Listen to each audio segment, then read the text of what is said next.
Welcome to Status Secure, the weekly cyber threat briefing for executives who refuse to operate in the blind.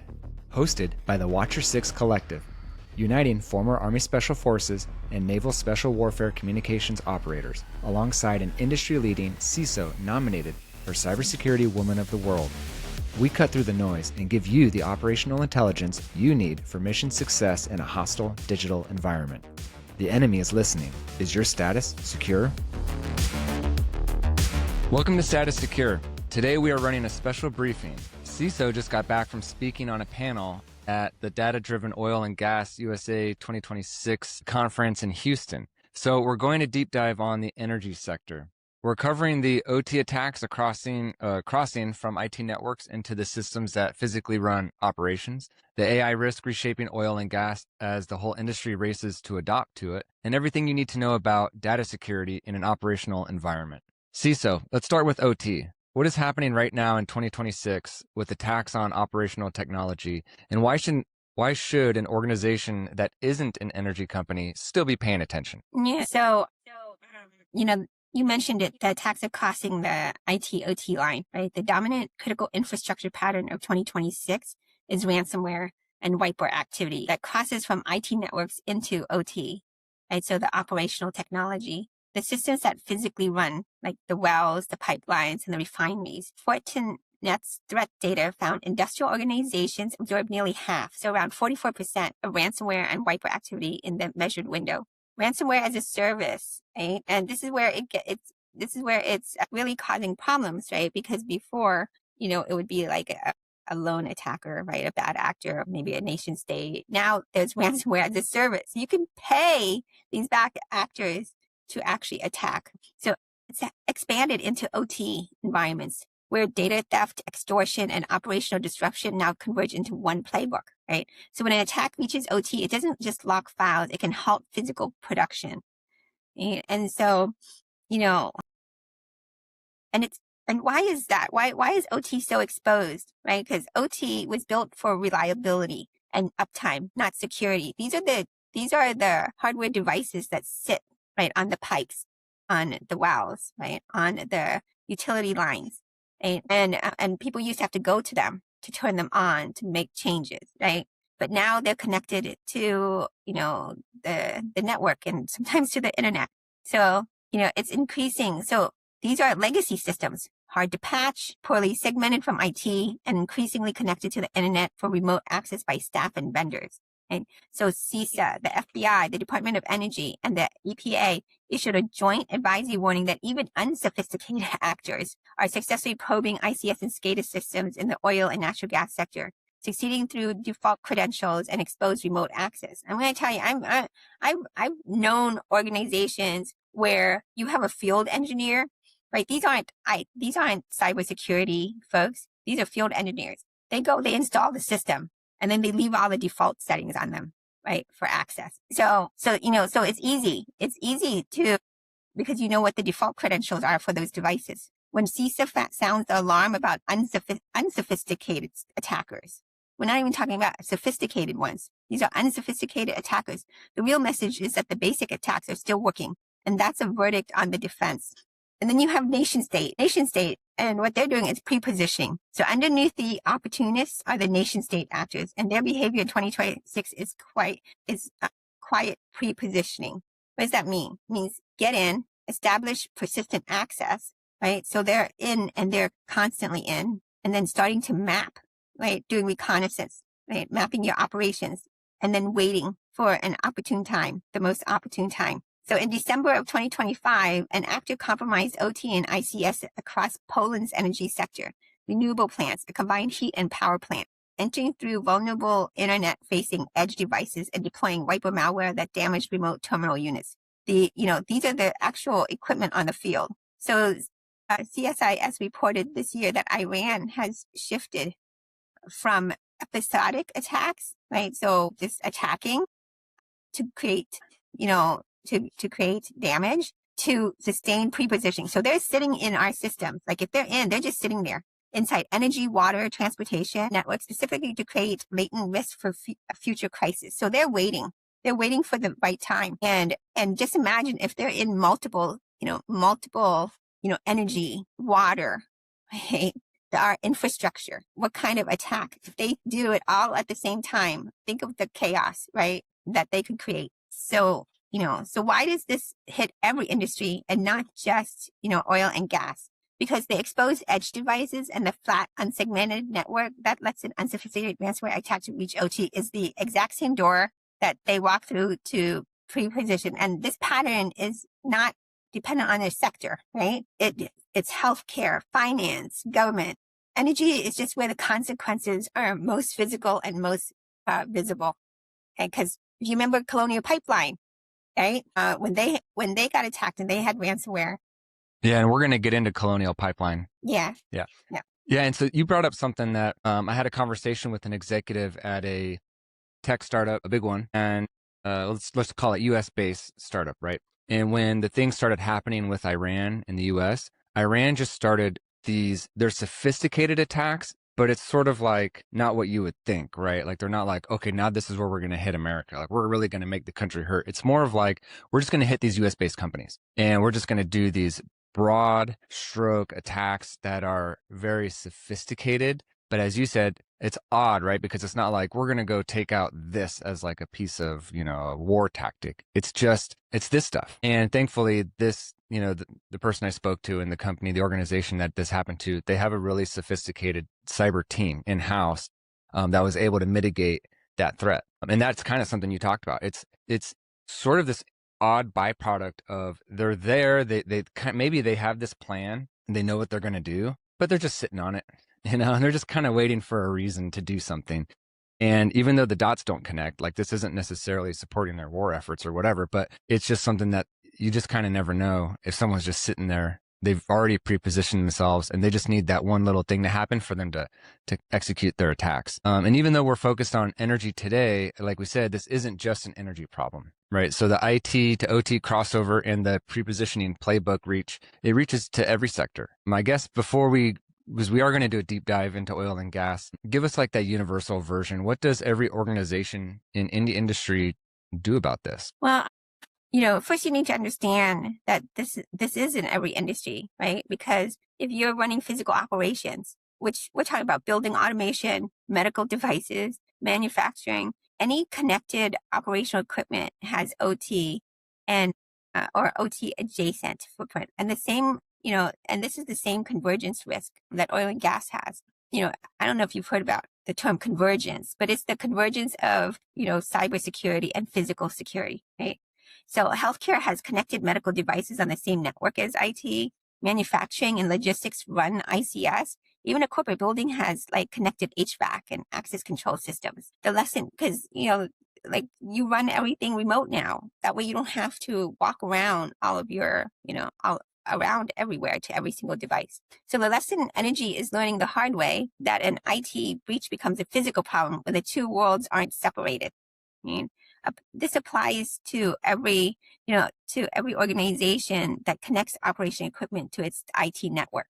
And in 2026, that's everyone. Yeah, and I guess if I'm being a dummy on this one and I'm going, hey, I've got this product over here and I install this product on this thing, right? But in order to make work happen, we also have these vehicles, but we've really ensured this product is secure, but we're kind of ignoring the vehicles that run the operations or, something of that nature.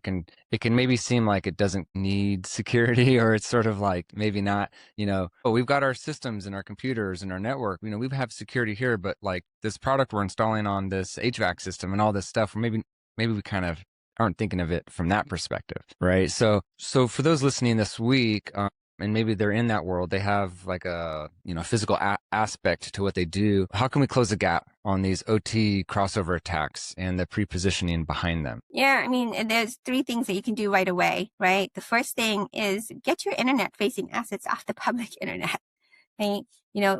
Sit them behind MFA. Right? You should always do MFA now, especially if it's, internet facing. MFA and put them, behind jump hosts because nearly every one of these incidents, Poland and the CISA advisory, the pre-positioning campaign started with an exposed internet facing device, right? So inventory everything reachable from the public internet and especially anything touching operations or control systems. And I know that people want remote access in order to do work, right? So you don't have to travel, and that's part of the, the advantage of technology, right? But put in your controls. Make sure you have MFA. Put them behind jump hosts, not a public IP and a default password from the manufacturer that everybody knows. Single highest leverage action against both the opportunist and the state actor. Second, segment your network so a breach can't spread. There's so many flat network architectures out there because, and people are going to get upset when I say this, but that's kind of lazy. That's lazy networking. The reason an IT compromise becomes an OT catastrophe is really because of your flat network architecture, right? If you segmented and you knew you were compromised in one network, you could lock that network down, right? And then the rest of your operations would be fine. But when you have a flat architecture, they can move laterally all over your network and into all of your devices, okay? So that segmentation is what shrinks the blast radius, when, not if something gets in, okay? And then third, make sure you can detect an intruder who's already inside. Pre-positioning works because the adversary is quiet and most organizations only watch the perimeter, okay? You need monitoring that catches anomalous internal behavior and in operational environments, detection that actually understands the systems involved, not just IT tools pointed at OT. I've seen companies, they say, oh, we have monitoring and logging. And then when you look, they do, but nobody's watching. There's no alerts. There's no rules, right, to look for suspicious activity. And then where there is, nobody's actually investigating. And so always assume that someone may already be inside and build the visibility to find them. Create a honeypot. That's one of the things. That's an old school thing, but it's like create a a system that just looks like gold. Like, hey, this system is our critical asset. We have to protect it. They'll go after it.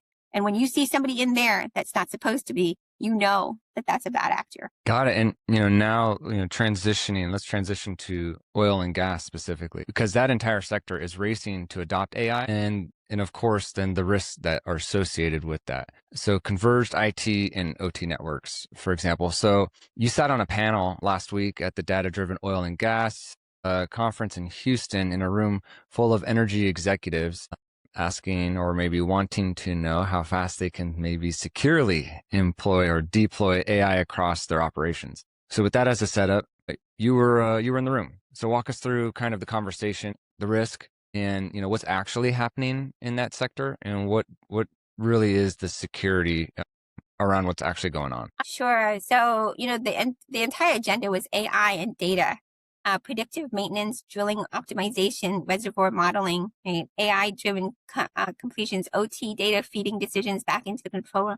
Basically, they've been collecting data now, right? Since they've started putting sensors into their SCADA systems. So they have all this data and they want to feed that data back into the control room to make decisions. The industry sees enormous value. One keynote cited a projected 200 to 400 billion in cumulative value that AI could bring to the sector by 2030. But here's a number that should stop every executive. That same report found only about 15% of organizations qualify as true AI leaders. The other 85% are experimenting and many are bolting AI onto data and networks never secured for it.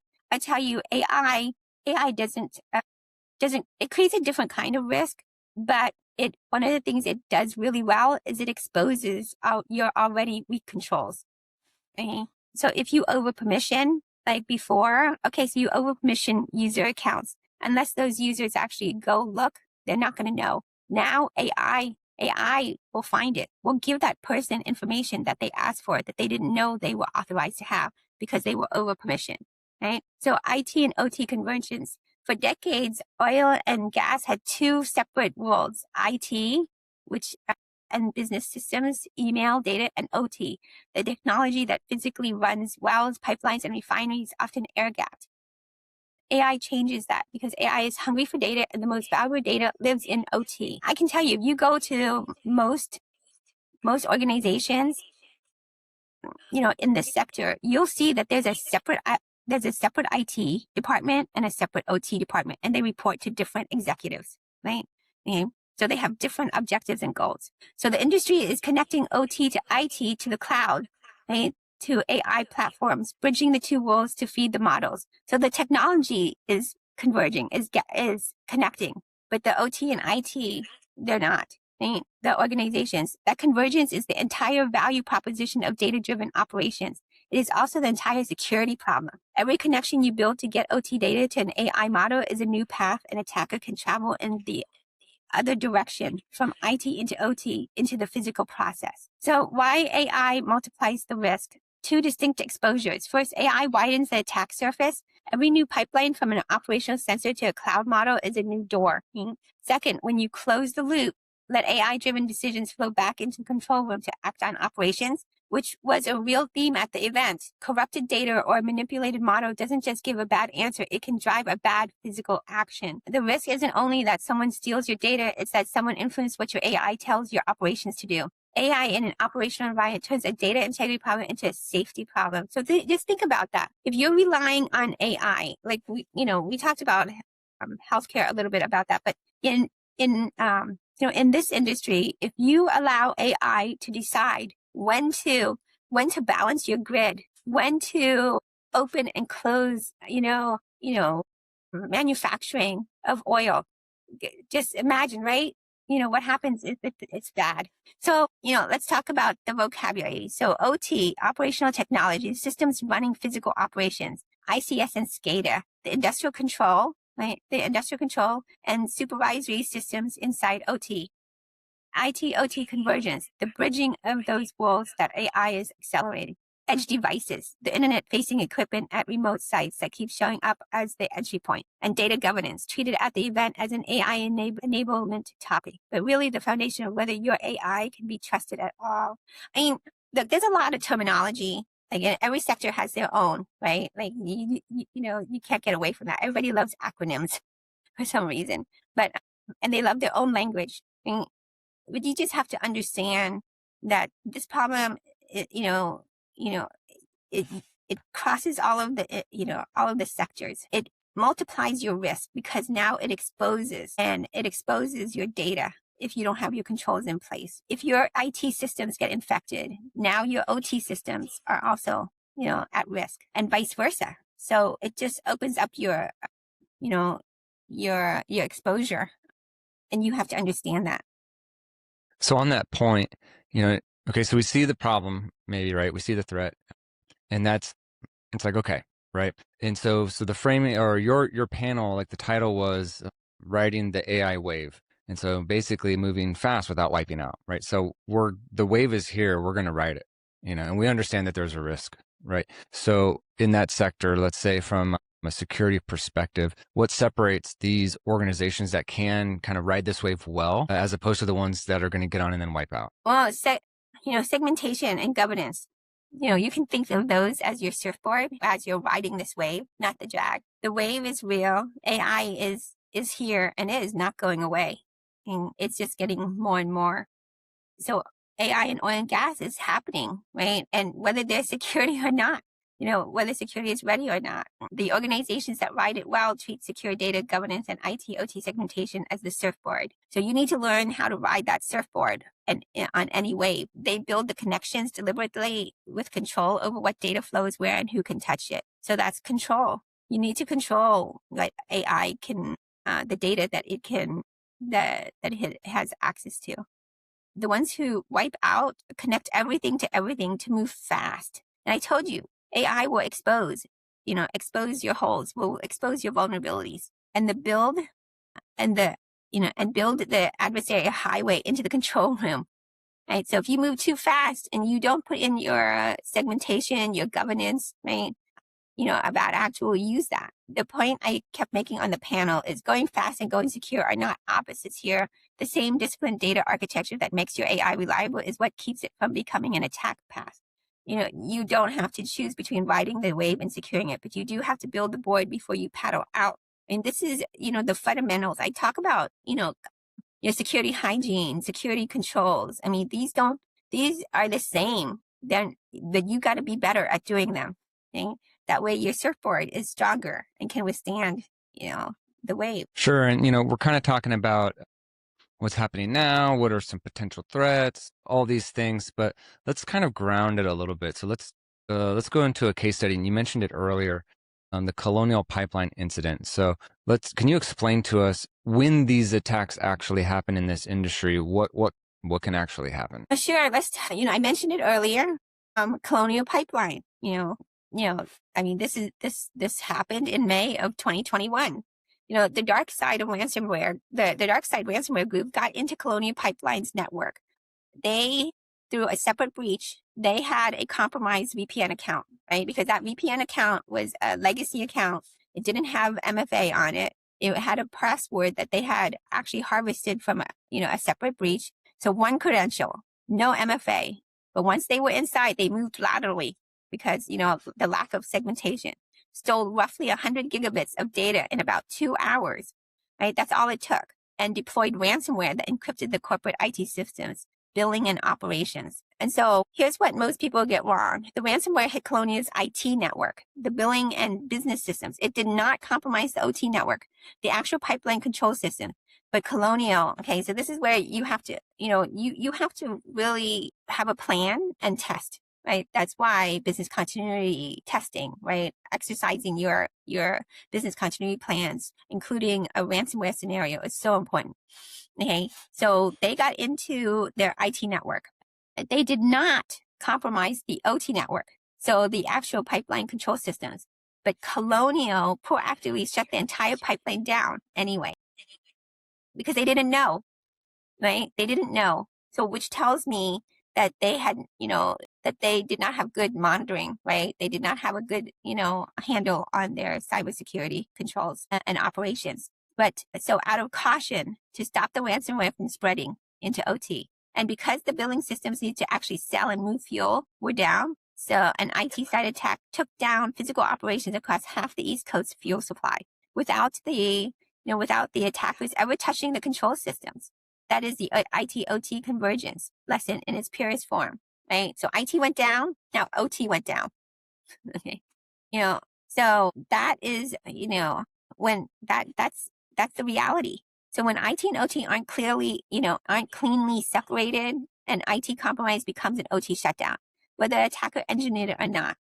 It was a 6-day shutdown, fuel shortages and panic buying across 17 states. Gas prices over $3 a gallon. This is when gas wasn't that expensive, right? But it went over $3 a gallon, the highest since 2014. A presidential emergency declaration, a $4.4 million ransom paid because, as the CEO testified, they didn't know how deep the compromise went or how long recovery would take.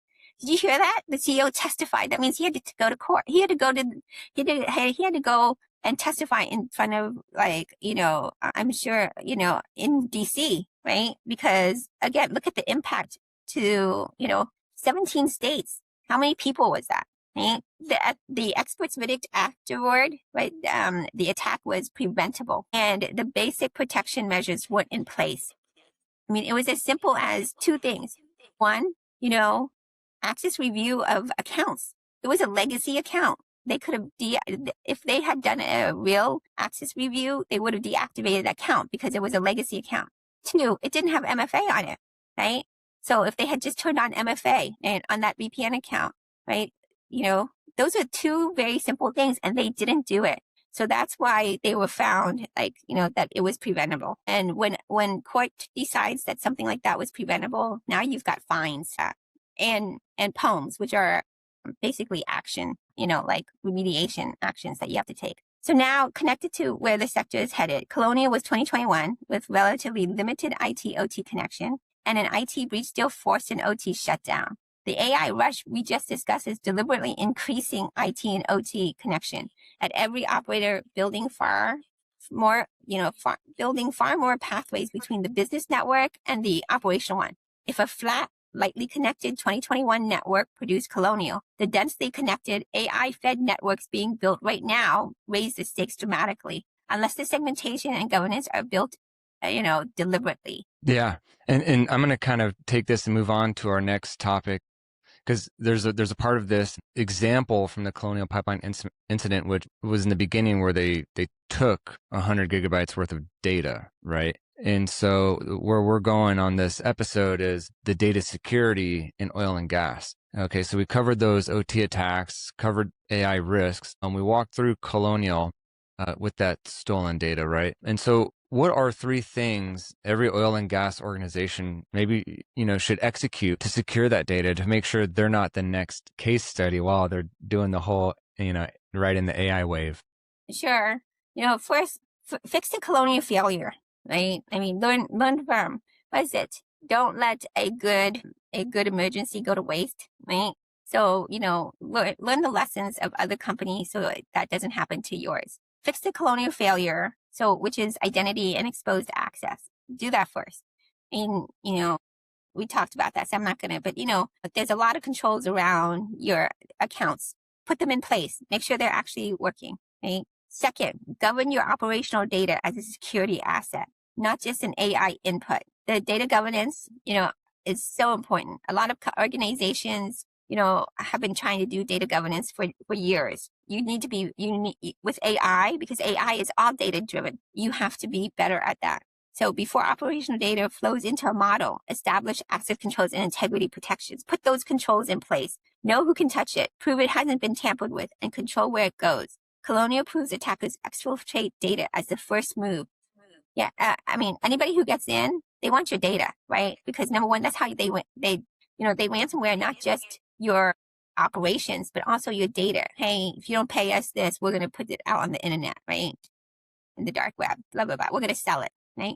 And then third, segment IT from OT and pressure test the shutdown decision. Right? Again, this is why you have business continuity exercises and tests. You have DR, do functional exercises. Don't just sit together in a room and talk about what you're going to do. Actually do a functional test and, go through the steps. Make sure that, you create some stress for the folks and make decisions. Are we going to shut down everything? Right? Even though we don't know if it's compromised, like walk through those decisions and what those, and what does that mean? What's the real impact there? Yeah. Well, OT attacks are crossing from IT into the physical world, right? The AI rush is widening the attack surface faster than the sector may be securing it. And the Colonial Pipeline already showed us how it can go, right? You get an IT breach, data stolen, half the country's fuel supply shut down, so on and so on. So the opportunity in front of oil and gas is real. The risk is real. There's a lot of dollars attached to that. Mission success starts with closing the gap between the AI strategy and the security practice, between the governance on the slide and the segmentation on the network. Trust, but verify your own posture. So what you mentioned, trust that you have a good plan, but then go put it into practice and verify that that plan actually works for you. And so let's fix those gaps that we saw in the Colonial case study, and then let's make sure that situation doesn't happen to us. So let's go ahead and execute the standard, and we'll see you next week. Mission success isn't about luck. It's about preparation. You've heard the intel. Now, go put it to use. If you need to verify your security posture, I've established a secure line at watcher6.com/secure. Go there to get the briefing the enemy doesn't want you to have. We'll see you next week. Until then, keep your head on a swivel.